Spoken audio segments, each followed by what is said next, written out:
அனைவருக்கும் வணக்கம். இன்றைக்கி என்ன ப்ராக்டிஸ் பண்ண போகிறோம் அப்படின்னா 10ஆம் வகுப்பு தமிழில் இயல் 1 காலக்கணிதம் இந்த பாடப்பகுதியை நம்ம ப்ராக்டிஸ் பண்ணலாம். ஸ்டார்ட் பண்ணலாமா?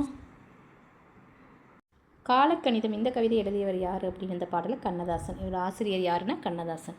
இது நீங்கள் 1 by 1 ஒரு நோட் கூட எடுத்துக்கலாம், 1 by 1 எழுதிக்கலாம், எழுதி ஆன்சர் ப்ராக்டிஸ் பண்ணிக்கலாம். இது 10ஆம் வகுப்பு மாணவர்களுக்கும் போட்டித் தேர்வு எழுதுறவர்களுக்கும் ரொம்ப பயனுள்ளதாக இருக்கும். இப்போ பார்க்கலாம். இப்போ கண்ணதாசனின் இயற்பெயர் என்ன? இதற்கான விடை பார்க்கலாமா? முத்தையா. கண்ணதாசன் இயற்பெயர் முத்தையா. அடுத்த கேள்விக்கு போகலாம். கண்ணதாசன் பிறந்த மாவட்டம் எது?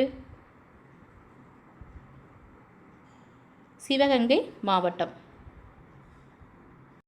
மாவட்டம் சிவகங்கை. கண்ணதாசன் பிறந்த ஊர், அந்த ஊர் பெயர் என்ன அப்படின்னு பார்க்கலாமா? உங்களுக்கு தெரியுமா? கண்ணதாசன் பிறந்த ஊர் சிறுகூடல்பட்டி, ஒரு சிற்றூரில் தான் பிறந்திருக்காரு. சிறுகூடல்பட்டிங்கிற ஊர். அடுத்து கண்ணதாசன் பெற்றோர் பெயர், அவங்களோட பெற்றோர் யார் அப்படின்னு பார்க்கலாம். சாத்தப்பன், விசாலாட்சி. கண்ணதாசன் பெற்றோர் பெயர் சாத்தப்பன், விசாலாட்சி. அடுத்து கண்ணதாசன் முதலில் திரைப்படத்திற்கு பாடல் எழுதிய ஆண்டு. எந்த ஆண்டு கண்ணதாசன் திரைப்படத்திற்கு பாடல் எழுதினார்? இதற்கான விடை 1949. அடுத்த கேள்விக்கு போகலாமா? கண்ணதாசன் எழுதிய முதல் திரைப்பட பாடல் என்ன பாடல்? கலங்காதிரு மனமே அப்படிங்கிற பாடல் தான் கண்ணதாசன் முதல் எழுதிய திரைப்பட பாடல். அடுத்த கேள்வி, சாகித்ய அகாதமி விருது பெற்ற கண்ணதாசனின் நூல். எந்த நூலுக்கு, கண்ணதாசன் எழுதிய நூலுக்கு சாகித்ய அகாதமி விருது கிடைச்சிச்சு அப்படின்னா சேரமான் காதலி அப்படிங்கிற நூலுக்கு தான் சாகித்ய அகாதமி கிடைச்சிருக்கு. அடுத்து கண்ணதாசன் அச்சய பாத்திரம் என்று டேஸை குறிப்பிடுகிறார். எதை குறிப்பிடுகிறார்? அச்சய பாத்திரம் அப்படிங்கிற அந்த காலக்கணிதம் அப்படிங்கிற பாடலில் பார்த்தோம் அப்படின்னா அச்சய பாத்திரம் அப்படிங்கிறது எதை குறிப்பிடாதுன்னா தத்துவத்தை தான் அச்சய பாத்திரம் அப்படின்னு குறிப்பிடுகிறார். அடுத்து மாற்றம் எனது மானிட தத்துவம் என்றவர். மாற்றம் எனது மானிட தத்துவம் அப்படின்னு சொன்னவர் யார்? கண்ணதாசன். எல்லாமே அந்த பாடல் வரிகளிலேயே இருக்கும். அடுத்து கவிஞன் யானோர் காலக்கணிதம் என்று கூறியவர். இது காலக்கணிதம்னு வந்தாவே யார் பெயரை நம்ம சொல்லிடலாம்? கண்ணதாசன். அடுத்து வண்டா எழுந்து மலர்களில் அமர்வேன் என கூறியவர்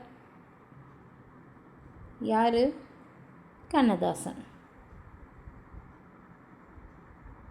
அடுத்து கண்ணதாசன் திரைப்பட பாடல்கள் வழியாக மக்களுக்கு டேஸ் உணர்த்தினார். எதை உணர்த்தினார்? திரைப்பட பாடல்கள் வழியாக மக்களுக்கு மெய்யியலை, அதாவது பிலாசபி, இதை தான் மக்களுக்கு உணர்த்தினார். திரைப்பட பாடல்கள் வழியாக மக்களுக்கு மெய்யியலை உணர்த்தினார். அடுத்த கேள்விக்கு போகலாம். காலத்தை வெல்பவன் யார் என்று கண்ணதாசன் குறிப்பிடுகிறார்? இந்த காலக்கணிதம் அப்படிங்கிற கவிதை பேழையில் காலத்தை வெல்பவன் அப்படின்னு யார் சொல்கிறார் அப்படின்னா கவிஞன். அதற்கான விடை கவிஞன். அடுத்து பார்க்கலாம். ஆக்கல், அழித்தல், அழித்தல். இந்த இதில் பாருங்கள், இதில் இலக்கண குறிப்பு தருக. இலக்கண குறிப்பு என்ன வரும்? இப்போ அல் முடியுது. ஆக்கல் அல், அழித்தல் அல், அழித்தல், இது எல்லாமே அல் முடியுது. இது என்ன வரும் அப்படின்னா தொழிற்பெயர். அடுத்து காலக்கணிதம் என்ற கவிதை தொகுப்பு யாருடைய கவிதை தொகுப்பிலிருந்து இடம்பெற்றுள்ளது? காலக்கணிதம் கவிதை தொகுப்பு யாருடைய கவிதைகள்? எந்த கவிதை தொகுப்புனா கண்ணதாசன் கவிதை தொகுப்பு.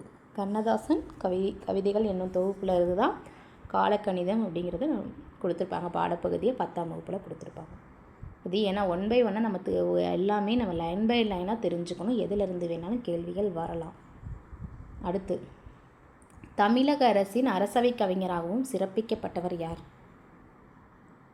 கண்ணதாசன். கண்ணதாசன் தமிழக அரசின் அரசவை கவிஞராக சிறப்பிக்கப்பட்டவர். அடுத்த கேள்வி, நதி வெள்ளம் காய்ந்து விட்டால் நதி செய்த குற்றம் இல்லை என்ற பாடல் வரியை கூறியவர் யார்? கண்ணதாசன். அடுத்து நதியின் பிழையன்று நறும்புணலின்மை அற்றே என்ற பாடல் வரியை கூறியவர் யார்? கம்பன். சரியா, இந்த 2 பாடல் வரியும் தெரிஞ்சு வச்சுக்கோங்க. அது வந்து கண்ணதாசன், நதி நதின்னு தான் வரும். அது கண்ணதாசன், இது வந்து கம்பன். சரியா? இந்த வீடியோ உங்களுக்கு பயனுள்ளதாக இருந்துச்சுன்னா நம்ம சேனலை சப்ஸ்கிரைப் பண்ணுங்கள், லைக் பண்ணுங்கள், ஷேர் பண்ணுங்கள், கமெண்ட் பண்ணுங்கள். Thank you to all.